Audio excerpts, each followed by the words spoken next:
Welcome to Thursdays with Tom, a brand new podcast. My name is Andrew. I'm joined by, of course, the one and only Tom Melton. We're going to explore a lot of Tom's life in this particular episode, but I think the reason why this is so exciting, at least for me, is Tom has lived a very full life. From really kind of jumping off with Young Life to starting his own church to working with business entrepreneurs, CEOs, execs of all different size companies, different types of organizations, a tremendous amount of wisdom and opportunity to learn is sitting right here. And so actually, this is invitational. This is kind of why we're doing this in your office, is because we want to invite you, the listener, to come in and kind of sneak peek into some of these kind of conversations we're going to have about leadership, about relationships, about team development, about faith, things that Tom has coached and taught for decades. We're going to be able to tap into, and so excited about that. This is episode 0. We're going to be just looking at the life of Tom and kind of how Jesus has equipped him for the many years as he's done both ministry but also professional development. And so excited to dive in. It's going to be good. Here we go. Tom? Hey, Andrew. How you doing? Doing good. All right. I'm excited. You ready to kick some whatever? Ready to kick some whatever. Yeah. Do we know whatever we're kicking? We're about to find out right here. Okay, yeah. Yeah. Will it hurt? Hopefully a little bit. It could be, yeah. I think growth is always a little painful. Okay, well, I'm always up for a little pain, yeah. so. Yeah, it's going to be great. Yeah, this is episode 0. And so episode 0 is all about introduction. What is this all about? And who is the person of Tom Melton? And let's get to know you a little bit. There you go. Since it's centered around you and kind of what you can teach us. So, Tom, what is your story? You know, that's a good question. I have no idea. Let's go back to you. No. Let's go way back. Let's go. You want prenatal, kind of? Yeah. I want to know what it was like in the womb all the way. I remember. It was very dark, as I recall. And then there was this and then there was light. And light, all of a sudden, that's probably God creating it. Yeah, I don't know. So let me just say a word kind of in the big picture of why in the world. We'll get back to this, but my concern is how do I steward the life that God's given me, and it goes in a couple of different directions. So I want to kind of share a little bit about what is this life that seems to be worth sharing. Yeah. And just say at the outset, I think that all I'm really doing and wanting to do is what I would want for everybody. I mean, I think everybody's story is really important and powerful, and because God created it. And so when I say I want to, kind of talk about my story initially, and I want to be a steward of what God has kind of built into me over. By the way, I just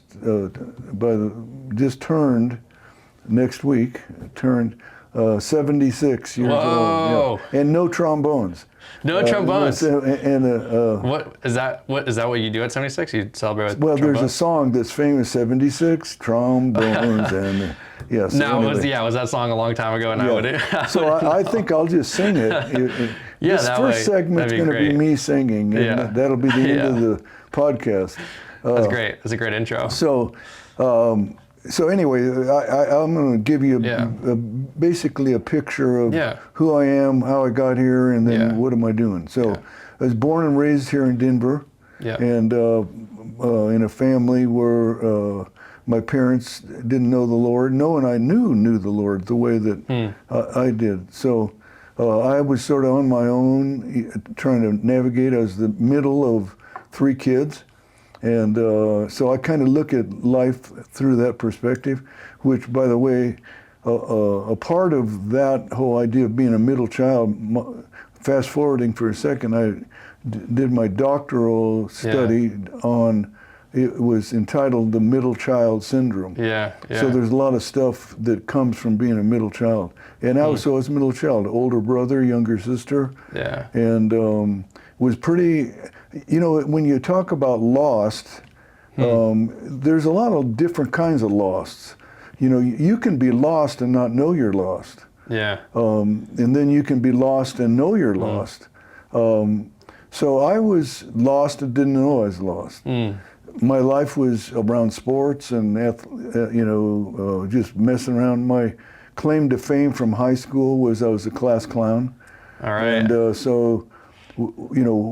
don't know if it's a chicken and an egg deal, where was I funny, and then that became the thing, right. or did I learn to be funny, etc. Yeah. But I think in retrospect, it was kind of a little bit of both. I was insecure, and so my sense of humor and my ability to make people laugh became sort of my calling card, and people knew me for that. So I would be accepted as long as I made everybody laugh and happy. And again, that wasn't conscious.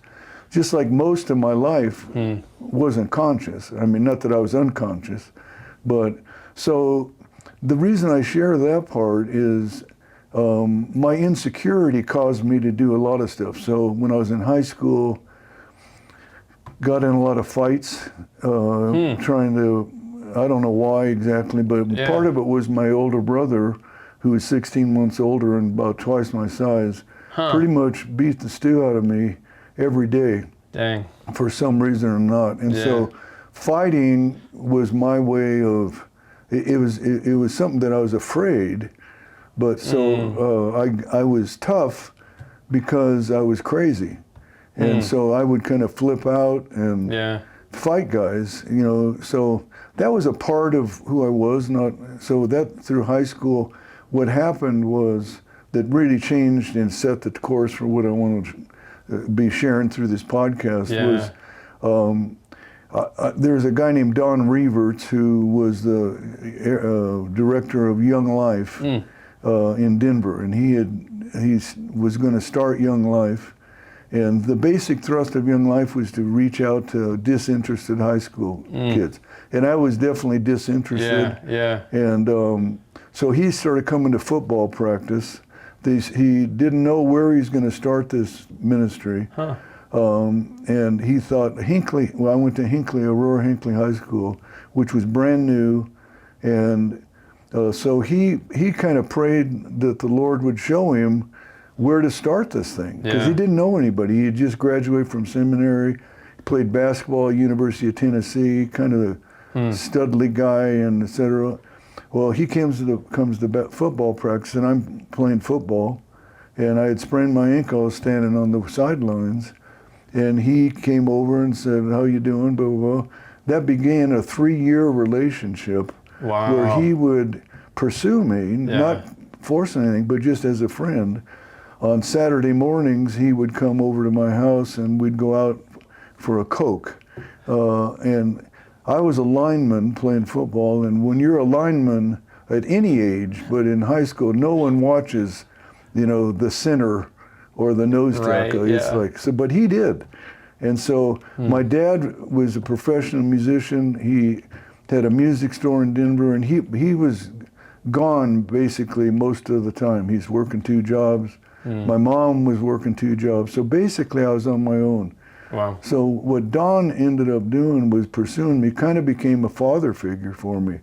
Not that my dad was a bad guy or whatever, but so that really influenced, fast forwarding a little bit, my life today, because what I experienced was someone reaching out to me, and basically, as I alluded to my story, he was interested in me and my story. Now, so during the course of those 3 years, he never pushed anything on me, but I was just drawn to him. And my senior year, I remember asking him after he was dropping me off at my house, I said, I know you're a Christian, and I know your life is really different than mine.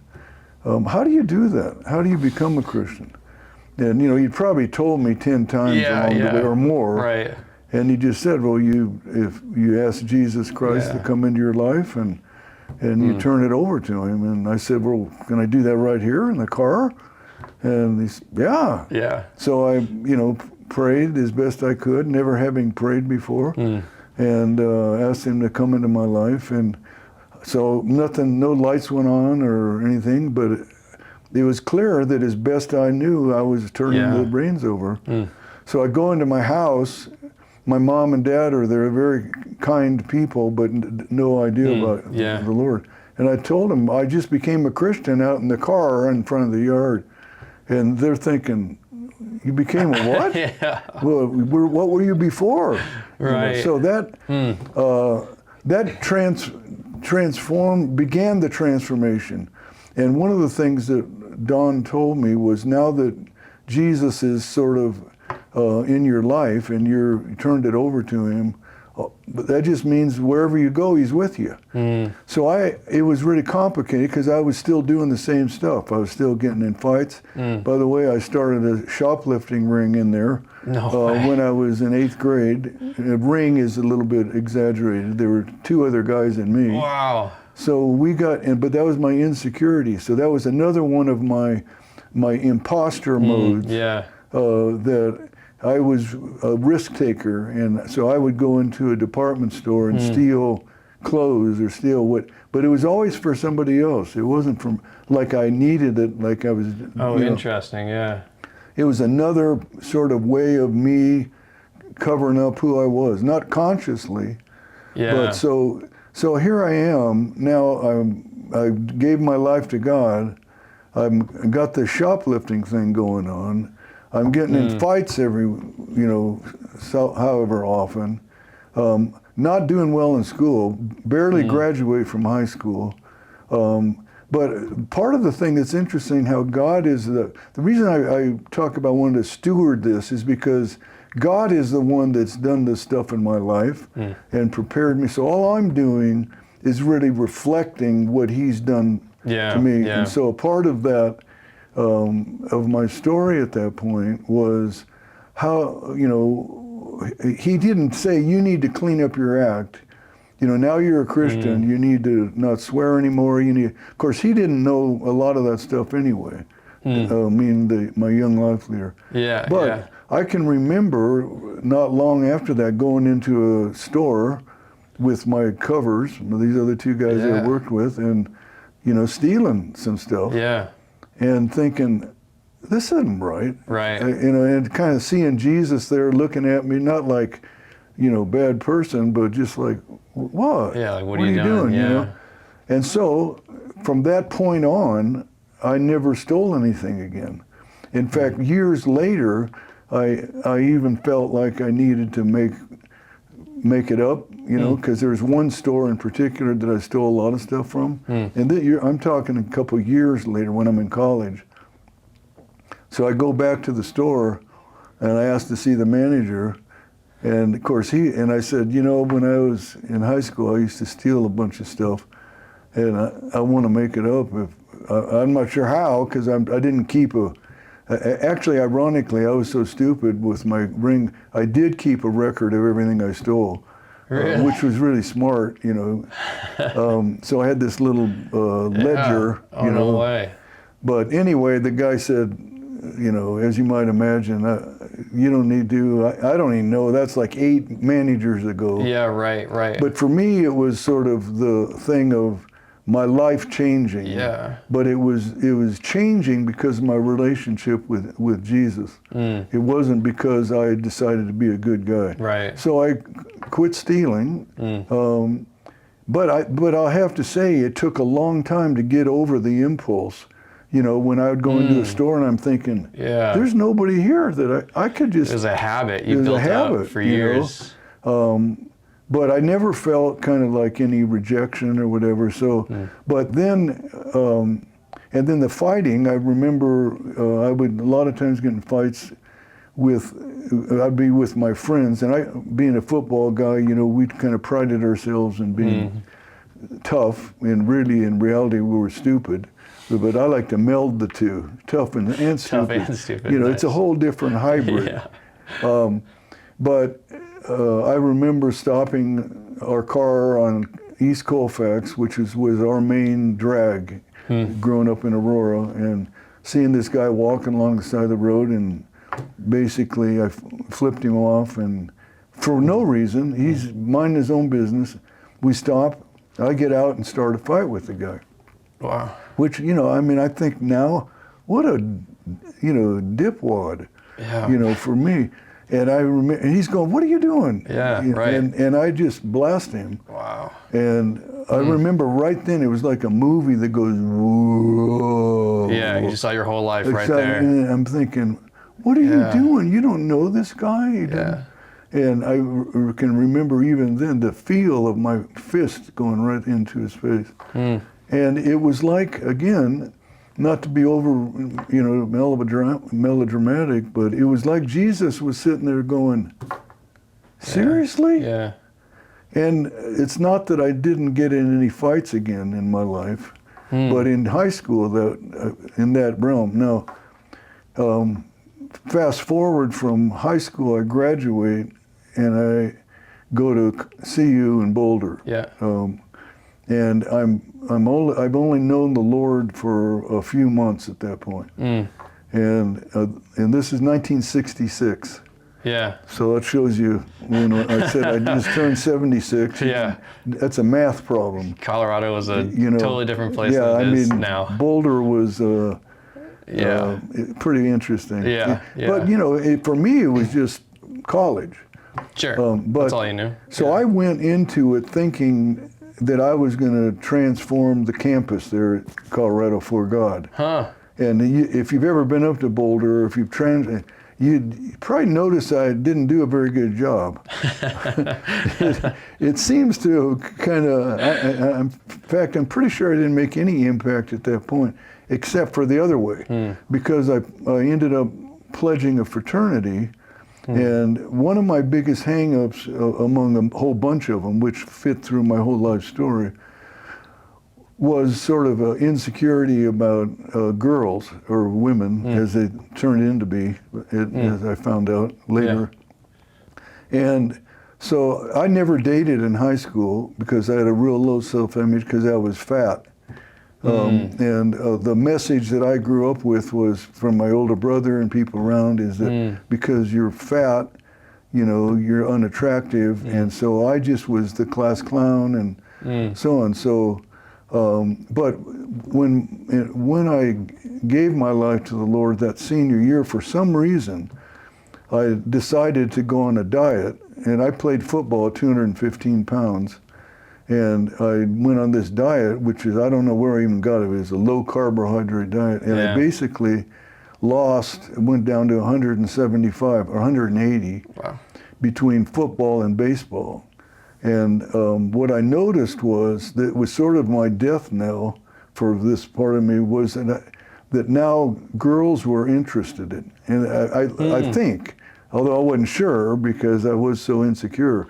But then I got to college, and I was, this person without, fat, and I thought, so we were mixing with girls from sororities, and I remember they had this time for Rush Week where you couldn't talk to any of the girls that were going through the sorority thing for these 5 days. So it's just like this pent up. You got guys so going, strange. I'm one of those, it is. It's like bizarre. But that whole era, I mean, I could do a whole it's called Rush Week? episode. Yeah, Rush Week, they call it.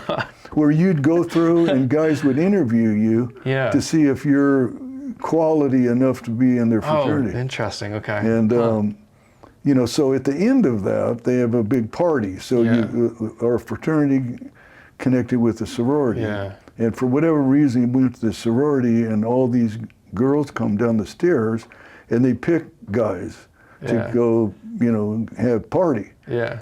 And so it's kind of funny because I was 17 when I started at college. Wow. So I had everything going against me as far as immature, and you can see how. So this girl is actually a woman, as it turns out. I mean, she's 22, she's a senior. Okay, yeah. And I'm a freshman at 17. She's, from my perspective, beautiful. Yeah. And she comes over and picks me. Yeah. I mean, everybody picked somebody, so it wasn't like all cameras are on me. Right. Except for, the girls that I hung out with in high school when we were wild, they weren't nearly as wild as the guys. So they were more like, anchors keeping us from killing ourselves or something, So anyway, so first thing she says after we kind of do our niceties is, okay, let's go get drunk. And I'm thinking, well, because I had gone through Rush Week telling everybody, by the way, my older brother was at CU on full scholarship for baseball. So one of the themes in my life was living in his shadow. And so everybody knew me as his brother. So I ended up pledging in the name of the Lord the wildest fraternity, and I became the wildest guy and in the wildest fraternity because I chose inadvertently to go down that path with the girls, and I became the crazy guy, and I would do anything. So here I am, a freshman. Now I'm getting in fights because I was drinking. And guys would want to see me fight just because I was stupid. Right. And so my whole life turned upside down negatively. And I can remember clearly asking God to leave my life.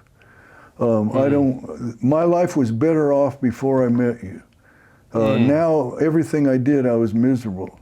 And almost because you knew. Because I knew him. Yeah.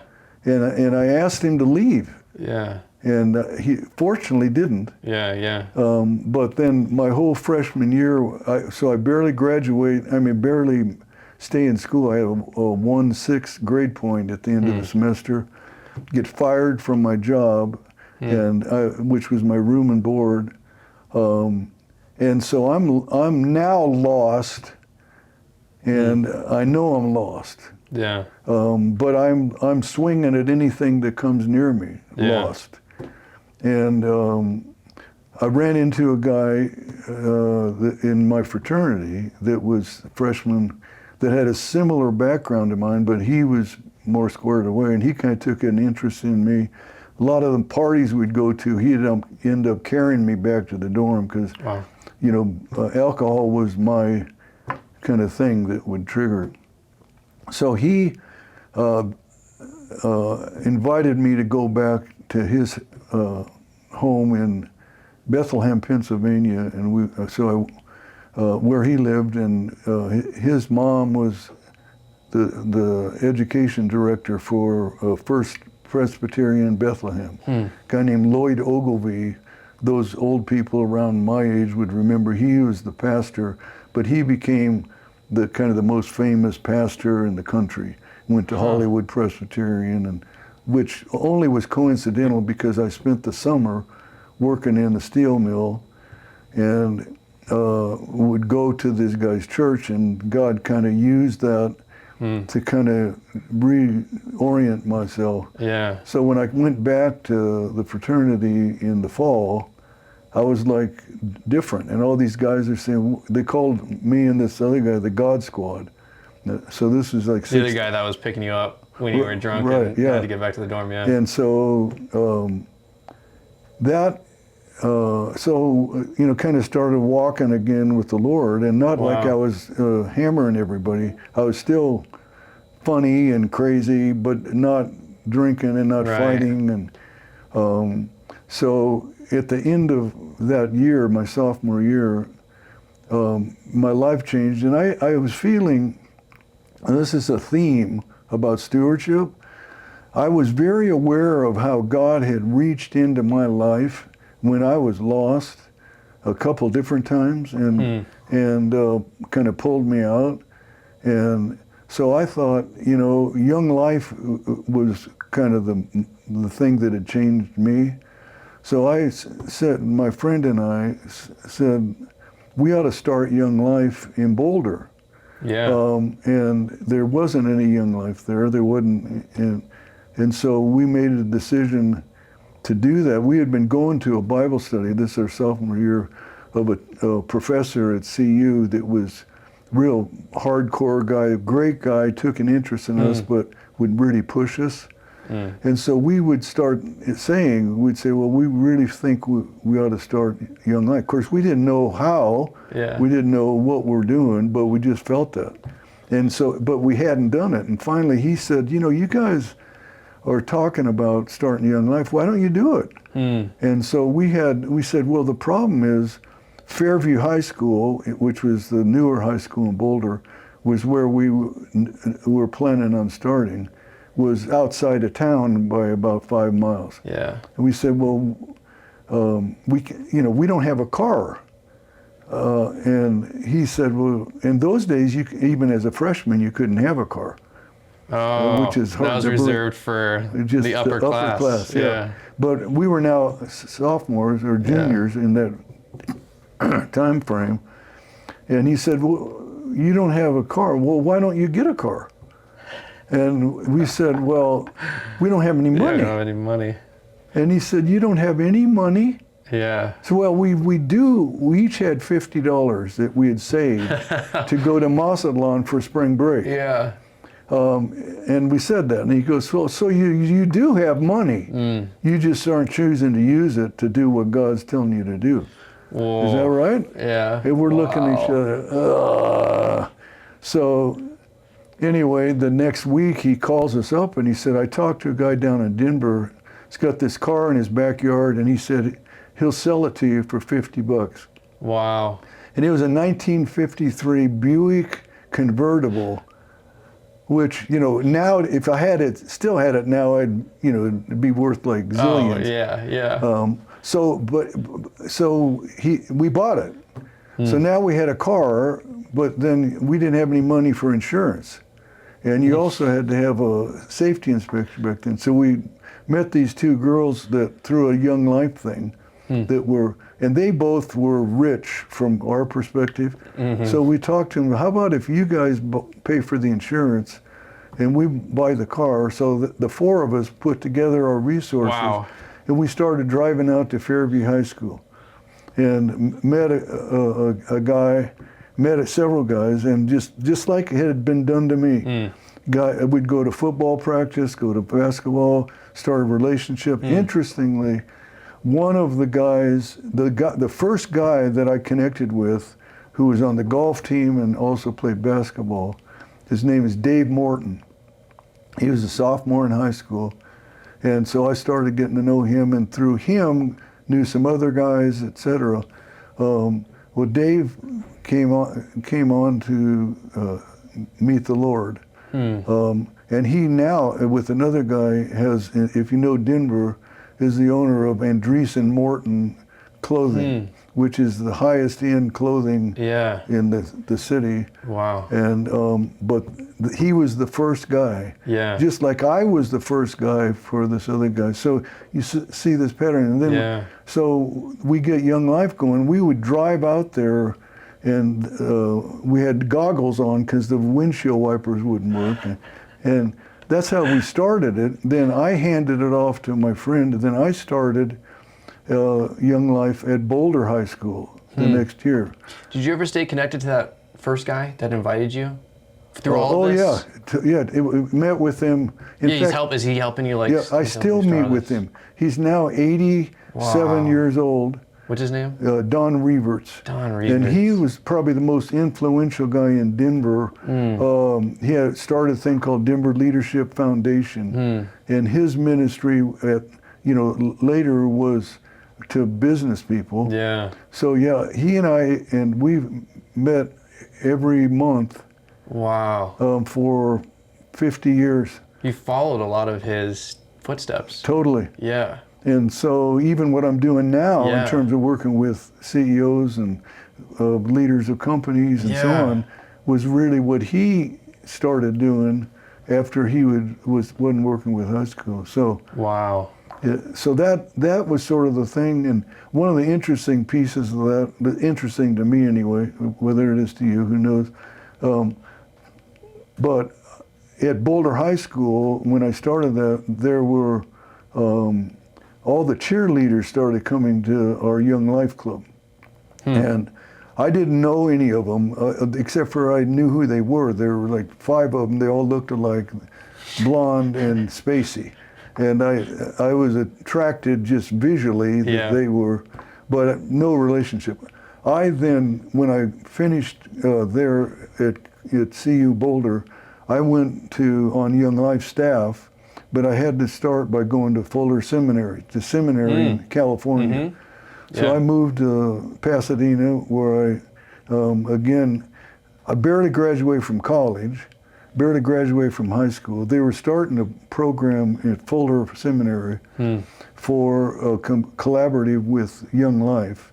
And it was to train theologically youth workers. So I was in the very first one. I was the guinea pig. I didn't qualify academically. I had a 2.3 average after my 4 years at CU in Boulder, which isn't typically the standard for a really top-notch graduate school. But I was really good at connecting with high school kids, so I was sort of the guinea pig.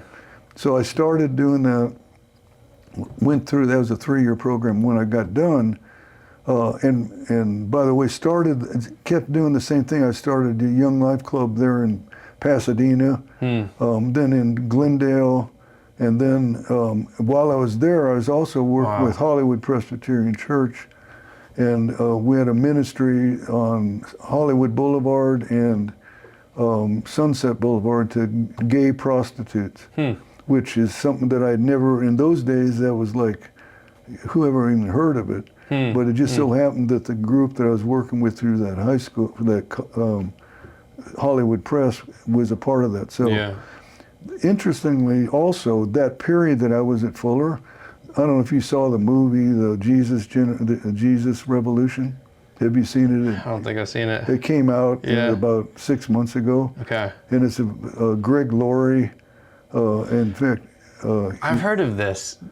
Wasn't that? And Chuck Smith. Yeah, that was about Calvary Chapel. Yes. Okay. Yep. I know what Chuck you're talking Smith about. was the founder of it. And he had a ministry, all the hippies, and then they had a tent, and then it's all.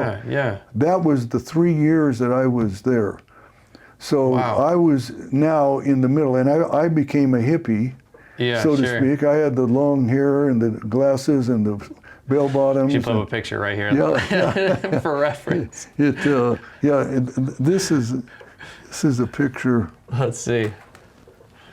A little later when I was. Oh wow. That was my Harley, and we'll take a screenshot so we can put it up later. That's wild. By the way, another picture that's for the. How old were you in this one? Well, I was years later. I was a pastor at Cherry Hills. Ah, okay, really? Yeah. That's awesome. This when I was. You wouldn't know this. This is my older brother. This is me. I was, I think 9. He was 10. Yeah. And this is Gene Autry, who was the most famous cowboy singer. Really? And in those days, growing up, as a kid, the cowboys and Indians was everything. Yeah, sure. So we ended up meeting Gene Autry. Wow. Just showing you the continuum here. Yeah.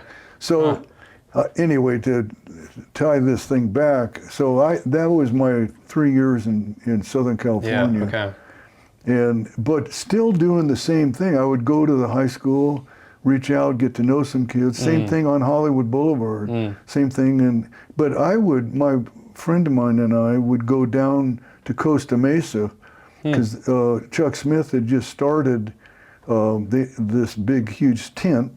And Chuck Smith was kind of, for me, at a distance, sort of the guy that discipled me, even though he didn't know me and I was one of thousands. But even later, when I became a pastor, I always thought, I want to be like Chuck Smith. Yeah. And he was really old then. He was probably like 50. So I'm 76 now, without the trombones.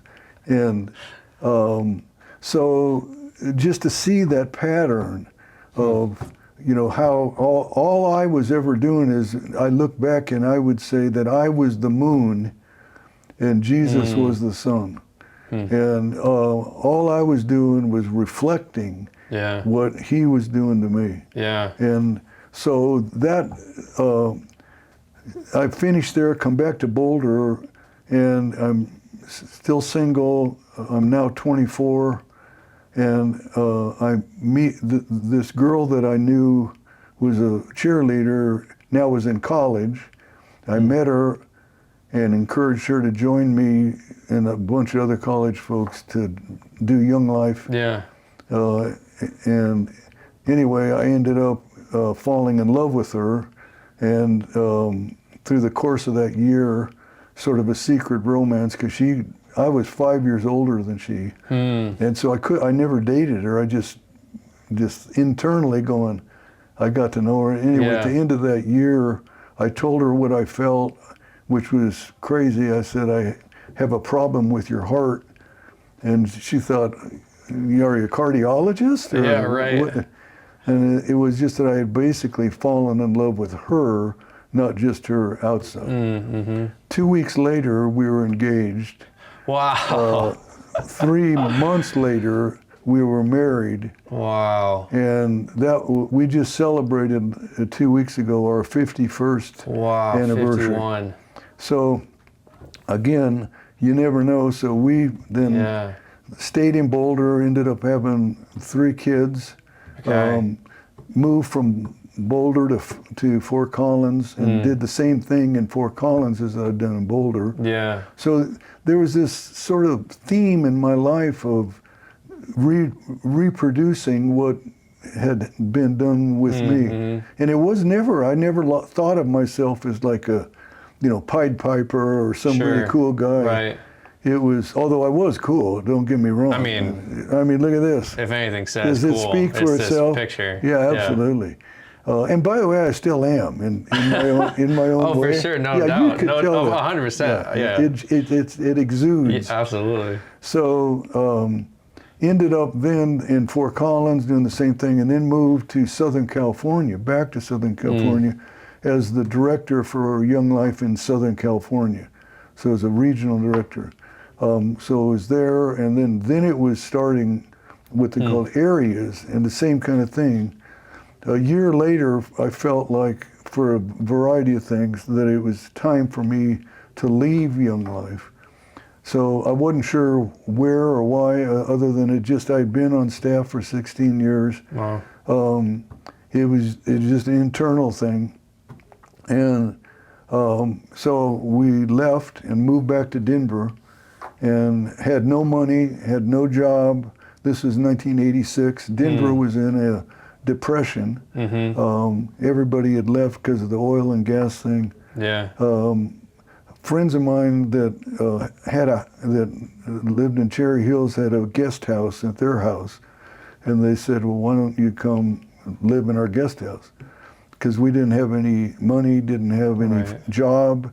I had 3 months severance and 2 little boys and a wife. And so we moved in, didn't know what I was going to do. The one thing I knew I didn't want to do is be a pastor. When I kind of grew up in Young Life, a part of the thing that came with it is all of my experience of Christianity and the context of a body was kind of like being on the front line. Right. In the church, to me, was like, if you can't actually do ministry, then go be a pastor or go to do a church, which was inaccurate, but that's how I looked at it. So I tried to get a job because I didn't have any money or anything. We had negative money from trying to live in LA called debt. Yeah. So I went to a career counselor who said, if you want to get a job, find a need and fill it. So I'd started going to Cherry Hills Church, which is brand new, about 2 years old, and it was growing. There's a couple thousand people. And I saw that there was a need for people to connect. And so I went to the senior pastor, Jim Dixon, who was a friend of mine from seminary, and said, I see this need. What do you think? You give me 6 months to figure out something, 6 months to put it into practice, and we'll evaluate at the end of the year. So he did. So I started a small groups ministry. Yeah. And that was before small groups became the thing. It was huge. Yeah. And at that time, it was brand new. Yeah. A guy named Lyman Coleman, who was the progenitor of the small groups movement, lived in Denver, and he had heard of my success. So, I mean, it was comical. I mean, in the sense that, so I started this thing, the small groups, on a 1-year contract. At the end of the year, we had 100 groups. Wow. And so now I was an expert nationally on small groups. Wow. After 1 year of doing it. But all I was doing really was taking what I had learned working with kids and working with all of that. So ended up traveling with Lyman Coleman around the country, teaching pastors how to do small groups while I was still at Cherry Hills. I knew that that wasn't my wiring, to be administrative like that. I'm a good starter of stuff. So I hired another person to keep it going, and about 2 years into it, there was a need or a desire to start a Sunday evening worship service at Cherry Hills. And so I volunteered to do that. And I really it was my first exposure to being a pastor, kind of preaching every week. And so it was 200 or 300 people, which was small for there. But I felt like, again, it was an opportunity. I saw all these people that were just like me. And so started this, and after 3 years, felt like I needed to leave to start something else. Start a church. So how'd that change? You went from, well, what I don't want to you're like, church is if you can't do what I'm doing, which is frontline stuff. Yeah. And then your heart is like, okay, now I'm here. Here I am. I think pastoring. what happened was I actually was being a pastor and found out that actually it was connected to my heart. Yeah. You know, all these people that it wasn't now an institution. It was just like Young Life initially was sort of an institution, but then I saw it was just kids that needed to know the Lord. And so that's sort of what changed, and it took gradually. But even at that, you know, so when I would drive home, Cherry Hills was located in those days over on Colorado Boulevard in Hampton, which was then the Nazarene Church, and then they were right behind that. So, but I would drive home every day from my work at Cherry Hills, and I lived in Homestead, and there was a church there on the corner of Bellevue and Holly that was for sale, and it was Bellevue Holly Baptist Church. That it was a church plant that had started at the middle school, West Middle School, and I just was curious, and we were growing so much at Cherry Hills we didn't have any space. So I stopped in there to just see what was going on. And I can remember walking in to meet the pastor who's still there, even though they were going defunct and they're selling the building. And I felt like it was weird, but it was like God was saying, you know, this would be a great place to start a new church. So I think that you might be right there, God. So I noodled on it for a while every day, and then I went to the elders at the church and said, I think, you know, this place would be a great place for us to start, and, you know, I'm thinking maybe I ought to start a new church there. And they said, well, first of all, we don't want to start a new church because Cherry Hills was, and I don't blame them, they were moving to Highlands Ranch. So they're making a relocation, and the last thing they wanted to do was mess with starting another. And I sort of understood it, but I didn't agree with it. And they said if we were going to start one, we wouldn't have you do it. And it wasn't personal. It was I'd only been in a church for 3 years. So what did I know about a church? But then it wouldn't go away. So I'd drive by it every day, a whole year. And then at the end of the year, I go back in there. It's still for sale. I really feel like this is the thing. Now they've made a decision to move to Highlands Ranch. And so feel like that's what I'm supposed to do. But again, unorthodox. I got 5 guys together, and we bought the church. Wow. They bought it. I didn't have any money. It was $1 million, $1,025,000, and we worked it out as a lease purchase and whatever. So I had this building, this church, but no congregation. Right. So I talked to Jim Dixon, who was my friend, the head pastor at Cherry Hills. You know, it wasn't ideal because they didn't want to start one, but they figured, well, you know, if you do, then you'll take all the naysayers. So they kind of said, well, we're moving there, but if you don't like it, you can do this new thing. Mm-hmm. So we started with 15 people from that group, and started meeting every week and praying about this church, which we said it. And then in April of that year, we launched it, as they call it nowadays. We never thought of church plant. Sure, it was just, let's start another church. You're just figuring out, there's no guidelines at this point to church planting. People would even ask me, well, why would you start a church so close to the other one? I mean, there's places all over the city that need a church. And I mean, I didn't know the answer. I mean, I didn't know the right answer, except for all I said is, I don't feel called to do that. And I really had, one of the things that I learned and experienced, again, the same theme of reproducing what's been done to me, is Young Life's strategy for starting ministries was a parochial vision, meaning you had a parish. So the parish was the high school.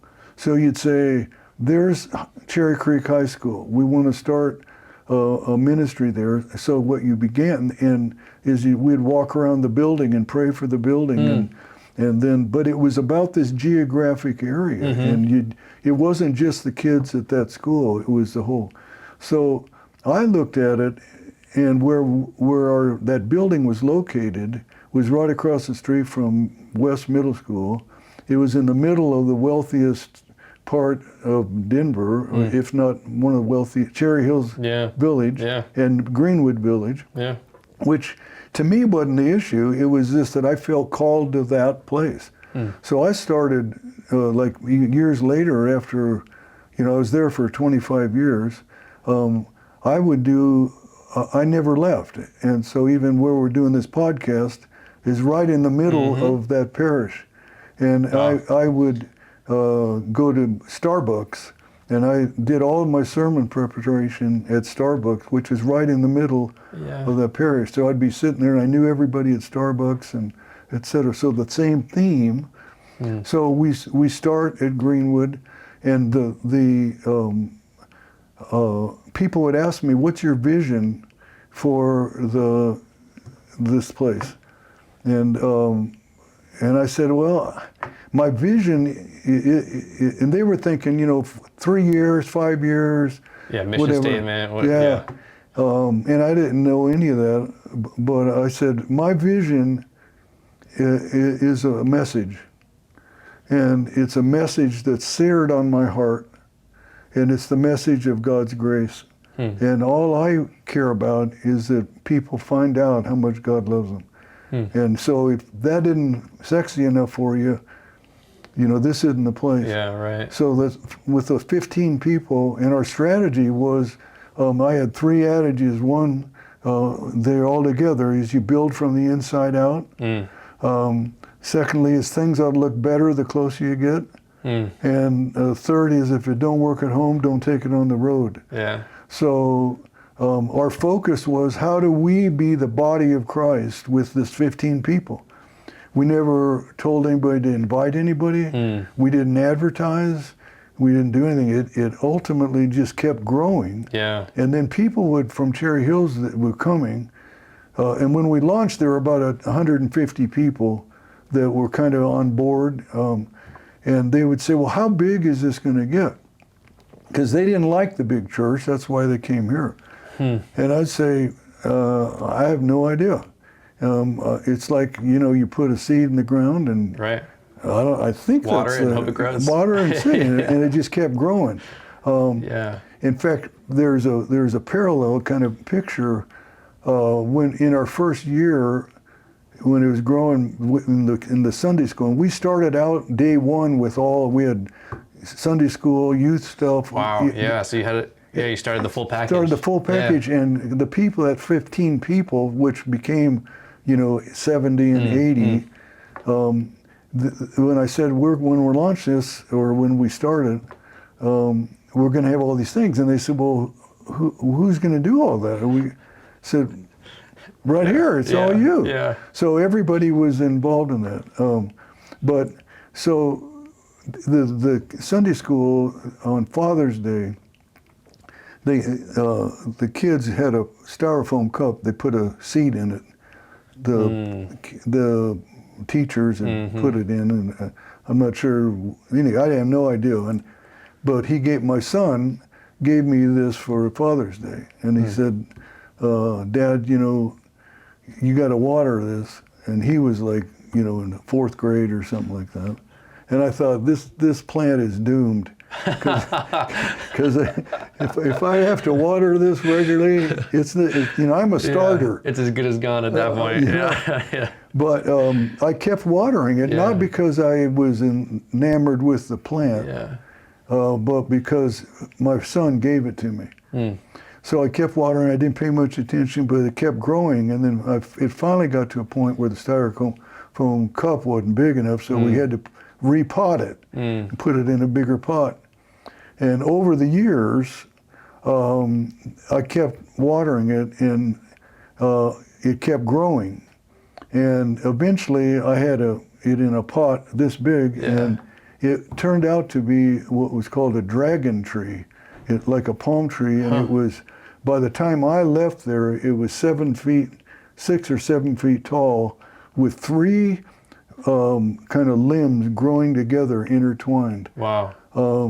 And I told the congregation, that because during the period there, our building, we expanded the building 4 times. Just because there is not, if you build it, they'll come. It was, they're here. Yeah. Now where are you going to put space. them? Yeah. Right. So I dragged that tree out on this stage and said, when we planted this, I didn't know what kind of tree it was going to be. And I mean, it really was amazing. It's still there, but how it kind of wound itself around, and said that, I never had anybody, when they came into my office, say, "That's a beautiful pot you have there." They didn't even notice it. But what they'd noticed was this amazing tree. And so as we have repotted our congregation, it's not about the plant, it's not about the pot. You can't say that now, because you think you're smoking weed or something. It's not about the pot, it's about the plant. And that became the metaphor for the whole thing. So again, swirling back in terms of the stewardship thing, all I was doing was stewarding that, and it was in the stewardship piece in our life, and for me, wasn't the responsibility of sort of my enamorment of the plant. It was doing to that plant what had been done to me, and doing it, starting with the church. If the church, through Young Life, as the church is broad, and if it hadn't found me, I mean, God does his own thing, but I'm not sure I would have found it, meaning the church or even God. So, same theme. So I was there, the thing grew to 3,000 people. Wow. On a Sunday and we expanded and blah, blah, blah. And how long were you, how long did that take for you to get to where you were? Well, when I left, it was at 25 years. 25 years was. But it got to that size, I don't know, maybe in 10 years. Wow. We also, from the beginning, I said, a part of that vision of God's grace was, because of it was a little funky how we started from Cherry Hills, in that they were kind of saying, well, they planted this church, which, it kind of retro. Yeah. And that was okay because they did make a commitment. It was significant for the first year to pay my salary, which really helped. Yeah. But it wasn't exactly, there was a little bit of funkiness there. Sure. So, but I said that funkiness, I want to start more churches. I don't know how many or what, but I want to do it this way. We'll start in the right way, and when we send it, we'll send it in the right way, in the way that was what we're. So within the first year, we were going. Our first church plant, by today's vernacular, was our second year of existence. Wow. So over the course of those 20-some years, we were involved in and it wasn't some great plan of ours that, we're going to, like they do now with the multi-site. Sure. We're going to, blah, blah, blah. I mean, I think the spirit of it is probably similar, but ours wasn't that organized. Ours is saying, when God prompts somebody, let's pay attention to it. So we ended up being involved in either directly or indirectly in 7 churches starting over those periods. And I think of the 7 to this day, now 30-some years later, 5 are still going. Still going and growing, yeah. Somewhere in there. I mean, we weren't great at tabulating stuff, know. Just like the tree, you go, how big is the tree? Well, I don't know. You're like, it's growing. It's growing, That's all that matters. So at the end of that, and this is a part of the story that is also a part of the stewardship, is that at the end of 25 years, or about 22 years into it, I felt like I had these other things that I wanted to be a good steward of the church, and I started talking about a succession plan. So how do we replace me, basically? Yeah. And it felt a little funky just even thinking, because it wasn't like wasn't like I was burned out or I was 63, and then by the time I left I was 65. But it got a little funky because I wasn't sure, because I would say, I feel like that's what it's supposed to be. Then it's, well, when? And I think I said, well, maybe in like 3 years. So my little adage then that I had heard said by people, not about Greenwood, but about general succession. It's better to leave a year early than to stay a day late. So that's kind of what I was thinking. I don't want to be the guy that, they're going, how long is this guy going to, guests from out of town that are going to stay a week, and now it's 2 years. And I didn't want to do that. So I planted that seed with the elders, and Greenwood is a Presbyterian church, and so that Presbyterian is elder-led. So when we started that church, I had a choice. I didn't have to do it. I could have done anything I wanted, but I really felt like the Presbyterian form of government, which is elder-led, was the best for us. And, and so the elders, as I shared with them that, then they're okay. And so then I'd be into it maybe a little ways, and I'd say, maybe it was 5 years it's going to be. And they're going, 5 or 3?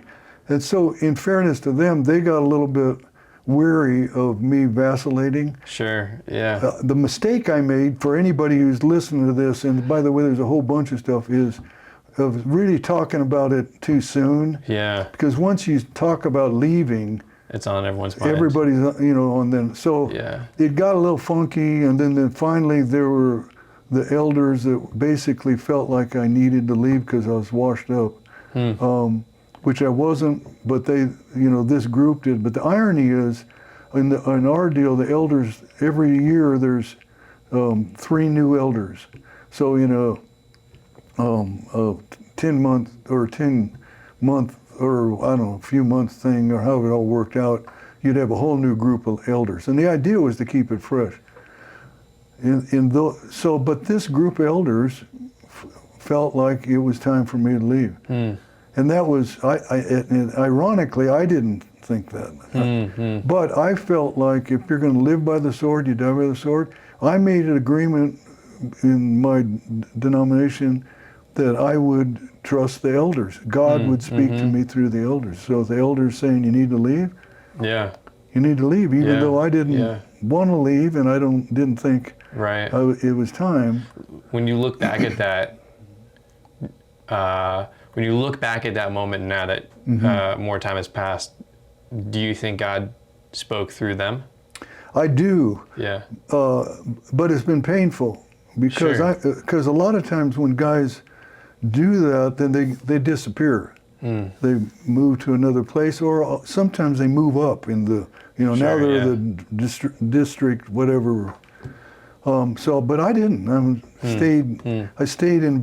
didn't stay involved with that church. I stayed helping initially in the transition, but that got too weird because, they had different ideas of what it should be like, and then I knew that I just needed to get other. Yeah. But I would say it's probably, it's a vacillating between trusting God that it was the right thing and being haunted by it being the wrong decision on my part. Yeah. Because ironically, taking us up to this podcast, why in the world would I be doing a podcast about stewardship? Stewardship of what?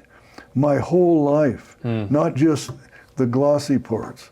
And because that opened up a whole new opportunity for you. It wasn't the end by any means. No, I thought it was. I mean, it was sort of Abraham who went, but he knew not where. Yeah. And it was hard because there were 3,000 people that loved me and that I loved.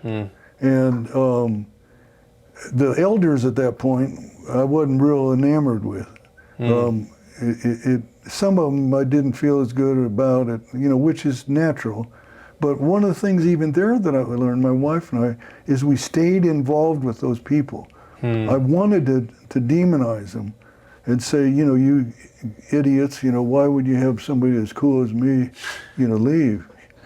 So I stayed cool through all of that. Yeah.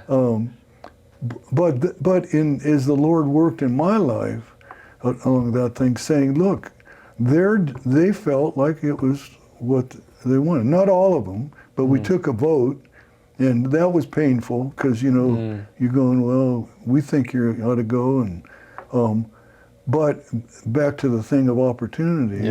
I didn't know what I was going to do, and another piece of this story, which is amazing. So along the way, which I didn't mention, I got 2 master's degrees and a doctorate from Fuller Seminary. And my doctorate was in organizational systems around the middle child family system. And so I always had this sort of passion in that. What I wanted to see was an organization, a body grow and be healthy. And so that was sort of what I was really wired to do. In this period, before I had left, but I was still contemplating the succession thing, a guy that I'd went to high school with, that we were really close friends, played football together, played baseball together, we were wild together. With the last people on earth, he, in the high school thing, the yearbook, I was the class clown, the funniest, and he was the laziest. And what a combo. It was a dynamic combo.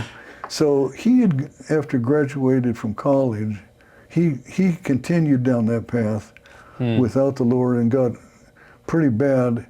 I didn't. I mean, it changed, but I never saw him. I never knew, except for some people I know stayed in contact.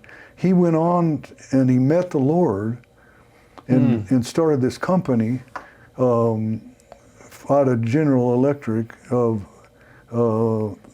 third-party logistics, and he is for $40 million.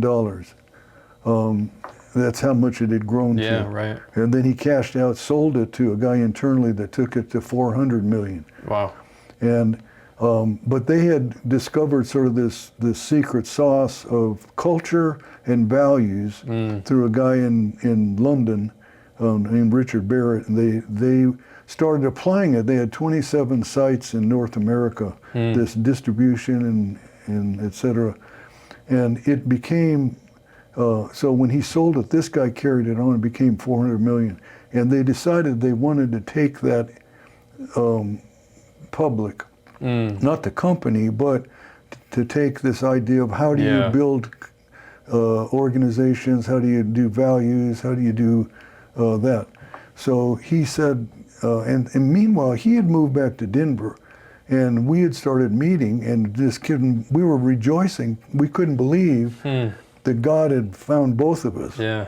And now he was retired, but he said, you are always talking about organizations and stuff. You ought to go talk to my company that I sold, because they're doing something. So I go back, it's in New Hampshire. We clicked, so I started with this company called Legacy, and I was the VP of development, which was basically starting, taking these ministries, or they weren't ministries, they were organizations, and teaching them how to do this other stuff. So that's what kind of then but I didn't like it, because the thing I didn't like about the sales part was that I felt duplicitous. It felt like everybody was, when I'd be at a party, I'd be going, that guy would be a good customer. Yeah.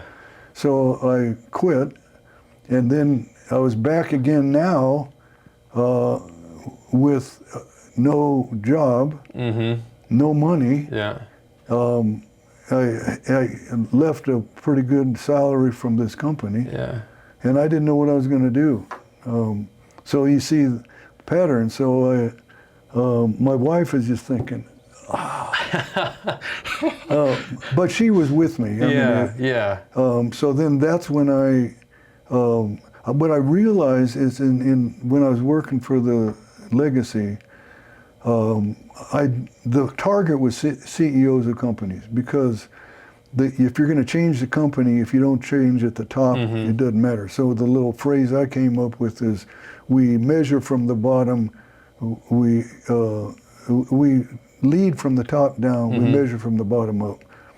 But what I realized is, because I didn't like that, in the 2 years I was there, I did 150 presentations to CEOs. Wow. And what I found was, and my problem was, they needed this methodology, but what they really needed was me.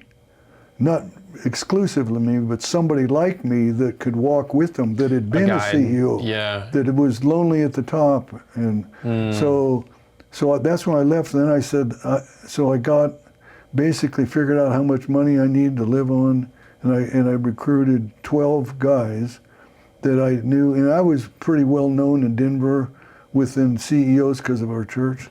So I went to them and just said, I'm not sure what this is going to look like, but I need 2 years of capital to figure it out. Would you be a partner in this? So I got 12 guys, and they all paid X amount. And that's how I had 2 years. And out of those 12 guys, about half of them said, well, what you're doing with these companies, why don't you do that would you do it with my company? So it started morphing more and more, and it became guys, supporting it. And then, so that brings me to today. Yeah, this podcast. This podcast. What you've heard, what we've talked about, is, as you can imagine, like anybody's life. In fact, one of the things I still do is weddings and funerals, not from a thing of trying to make money or anything like that. It's just that I still have, out of thousands of people, there are people that still see me as their pastor. Sure.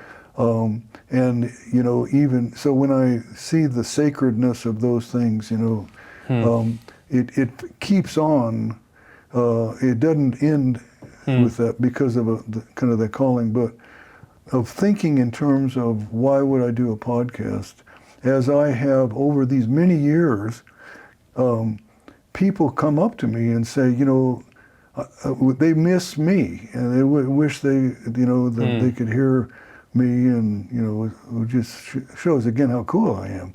That's right. That they would want another score for absolutely, coolness, yeah. So but I wasn't wired for any of that. I didn't want to start another church. I really felt committed to the people, and the way that you and I got connected even was really as a product of that with your boss, no doubt. who was one of the guys that was a client. Yeah. But the same heart of how do I steward. So being 76, and one of the things that I'm looking forward to, and we want to hear kind of your story more and how we're together. But as I understand, I think you're just 30. Yeah. And I'm 76. So if you do the math, there's a pretty good little gap there. Yeah. So one of the things that I'm looking forward to in terms of us having dialogues and all kinds of different topics and guests and so on, and you being kind of gracious enough to kind of host and share and is even seeing things from a different angle. And there's a saying over the library in Boulder, Norland Library, and everybody that's been around me, I always refer to this. My wife's eyes roll all the way back, but it's profound for me. And it is that who knows only his own generation remains always a child. So a part of the fun, I think, as I think through, as you and I, talk and share, and obviously today it's kind of my story. But even my story, the amount that I shared, we know that, and often when in doing a funeral service, I'll talk about that in the eulogy, people will come up and try to capture who this person was. And I use the example of, it's sort of like the editing in a movie. You shoot thousands of feet of film, but then most of it ends up on the editing room floor. How do you capture somebody's life in that context in a funeral or eulogy? But even as you and I share together, and as we, kind of look at this stewardship, and you help me steward it, but your story is, it's just newer, but it's not less important. And by the way, I hope that that's the overall message that we come back to, is that whoever's listening to this, it's easy to, put somebody on a pedestal, and believe it or not, people did that with me. Fortunately, it was too wobbly and I always fell off. But that everybody has got a story, and hopefully this will facilitate. But my desire is to steward not just my life, but the things that I've learned along the way, and things that, preaching for 40 years, I got a bunch of junk still in there, so it's got a bunch of drafts you still have yet to write. So anyway, I'm looking forward to seeing how the Lord leads us down the road, and it's great being with you. So I've obviously kind of been blabbering here for a while. That's what this one's all about. We want to hear your story, and I think, you're coming at it from an angle of stewardship and wanting to take the things that God has done and make it available and accessible to more people. And I get to be a recipient of that. And so I come into this wanting to grow. I've seen for years your direct involvement with my boss and how that has impacted his life.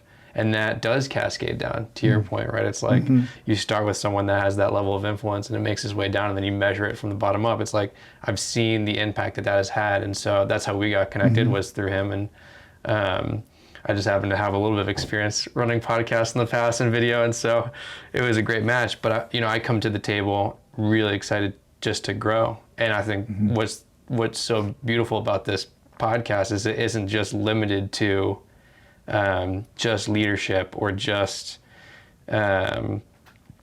or just team development. Like, your life experience is beyond that. And so how we're setting this up is really fun. Essentially, I get to play the part of and I am just the learner, the disciple, and I get to come to the table with whatever is on my heart, and you get to speak into it. And I think that's going to be a really powerful,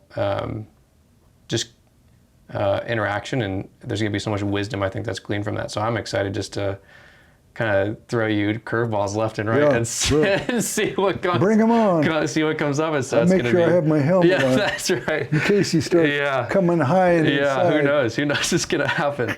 But I'm excited about it. So I look at... One thing I wanted to say just real quickly in that is that I see the same thing. I'm learning from you. I'm interested in what your view is of things. And I think can be a fun sort of thing, you know, that like my official title at Greenwood over all those years was fellow traveler, and that's how I looked at stuff. And so I see us on the same road. You know, I might be a little bit further down, but I also, the further down I get, I might forget what I need to remember from back here. And so anyway, it's two ways. Yeah. So I'm looking forward to that. Yeah, I'm excited. So I guess that's for the viewer in terms of what to expect. I think that's part of the chaos is part of the beauty of this whole. You know, the reason why this podcast is named Thursdays with Tom is obvious inspiration from Tuesdays with Maury, which is a very, very famous book. But I just think sitting and gleaning in whatever life circumstances we're in, I think there's a lot of beauty that can come out of those kind of conversations, and just to engage in them and see. And we'll have other people that can be a part of that, and honestly, just inviting the viewer every single time to come and be a part of this kind of conversation, engage with it, learn from it. I know you will, and so I think that's what really excites me as we continue to go. That's great. I can't wait to, you know, I mean, we started, you know, this is it. This is episode and it's 0. kind of fun too for me, because I'm like the low-tech king. You know, in some ways, because of my wiring, I've been spoiled. I was in the executive role most of my life. So, like, I didn't even have a computer for a long time when I was a senior pastor of this 3,000 person church. And so even email, you know, they would email my secretary, and she would hard copy it and give it to me, and then I'd write the answer. So that, you know, that's not an excuse, although it comes in handy when I can cover up a lot of stuff. but it's kind of fun for me, and it's great working with Andrew, and he knows all this stuff. I mean, he's a pro at doing this stuff, I don't know anything except for what I share. So I tend to share out of my ignorance. So fortunately, my ignorance is vast, even vaster than my knowledge. And one of the things I often say when people are, I don't know if they'd say enamored, but because of the world we live in, when I say that I've got 2 masters and a doctorate, which first thing I'd say is shows God's sense of humor, you know, but it also, the greatest value of my formal education is that I learned to understand how little that I know. The more that I learned, the more I realized how little I know, how vast. So when I say, kind of kidding, my ignorance is vast, even vaster, or more vast, or vastimonious, or something. So I don't know how to even speak English. That's not my first language.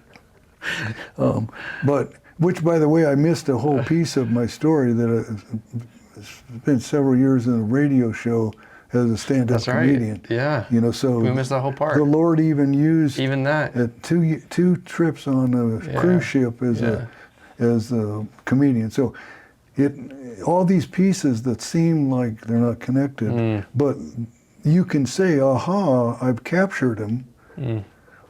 For me, the formal education, the best thing wasn't that I didn't get anything out of it, but was just that it gave me confidence to be ignorant. you know, instead of faking it. Yeah. You know, I still fake it sometimes, and probably more than I want to. My good friend named Brennan Manning used to call being the imposter. And that we're all prone to be an imposter. And then being the imposter doesn't mean you're lying. It just means it's not true. I'm presenting to you who I think you want me to be, and that's the imposter. And a part of our walk with God is to not have to be the imposter. We can be who we are. And so that's, you know, what I'm able to bring for sure is a whole pile of stuff and good, but it's also fresh off the press. You know, the stuff, it's not like I quit learning. You know, hopefully it never ends. Yeah. And I think it never will. Yeah. And that's what this is all about. Yeah. We're gonna learn and grow together. That does it for episode 0. If you want to learn more about Tom or follow him, you can go to tommeltonleadership.com, or on LinkedIn, he is Tom Melton. That's all we got. Thank you everyone for listening. God bless.